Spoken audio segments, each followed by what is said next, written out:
Hoje, irmãos e irmãs, convido vocês a refletirem sobre a palavra de Deus, especificamente sobre um versículo muito poderoso encontrado em 1 Coríntios 4, versículo 7, que diz: Pois, quem te distingue? E que tens tu que não tenhas recebido? E, se o recebeste, por que te glórias como se não o houveras recebido? Essas palavras do apóstolo Paulo nos permitem mergulhar em um oceano de reflexão sobre o que realmente significa a nossa identidade em Cristo e o zelo que devemos ter em nossos corações. Quando Paulo faz essa pergunta retórica, quem te distingue? Ele imediatamente nos chama a refletir sobre a origem e a natureza de tudo o que temos. Às vezes, nos esquecemos de que somos recipientes da graça de Deus, que nos presenteou com habilidades, talentos e bênçãos que, muitas vezes, tomamos como autoindulgência ou conquista própria. Se analisarmos a Escritura, vamos perceber que essa mensagem reverbera em várias partes da Bíblia.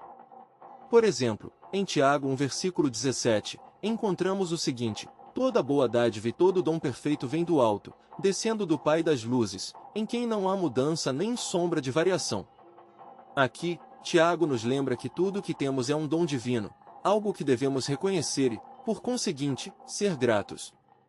A nossa habilidade de servir, ensinar e amar, não são conquistas próprias, mas sim presentões do Criador para o nosso benefício e o benefício dos outros. Vamos também lembrar de Romanos 12 versículo 3, onde Paulo admoesta: Porque, pela graça que me foi dada, digo a cada um entre vós que não tenha de si mesmo um conceito mais elevado do que o que deve ter, e sim que tenha um conceito sóbrio, segundo a medida da fé que Deus repartiu a cada um. Aqui, o apóstolo nos exorta a ter um entendimento correto de nós mesmos, um convite a não nos enaltecer, mas a termos humildade. Temos um propósito e um papel a desempenhar, mas isso não significa que devemos nos apropriar da glória que só pertence a Deus. E por último, mas não menos importante, olhemos para Salmos 139 versículo 14, que declara: Eu te louvo porque me fizeste de modo especial e admirável. Cada um de nós é um projeto singular de Deus, criado com um propósito definido. No entanto, essa excelência que nos define deve ser um reflexo da grandeza de Deus, não um motivo para nossa própria exaltação. É um delicado equilíbrio que precisamos sempre lembrar. Ao olharmos para esses versículos, é impossível não se perguntar: como tenho usado o que Deus me deu? A verdade é que, muitas vezes, deixamos o orgulho crescer em nosso coração e nos esquecemos de que tudo o que temos, até mesmo nossas lutas e derrotas, tem um propósito divino. Precisamos nos lembrar de que somos vasos, feitos para honrar o oleiro que nos molda. E o que fazemos com essas dádivas pode revelar mais do nosso coração do que imaginamos. Então, o que significa viver sob essa perspectiva? Significa lidar com a tentação de pensar que somos melhores do que realmente somos e lembrar que a grandeza do nosso valor não está em nossas posses ou conquistas, mas na graça que nos foi dada. É possível que você tenha estado se sentindo desanimado ou até mesmo sobrecarregado por comparações.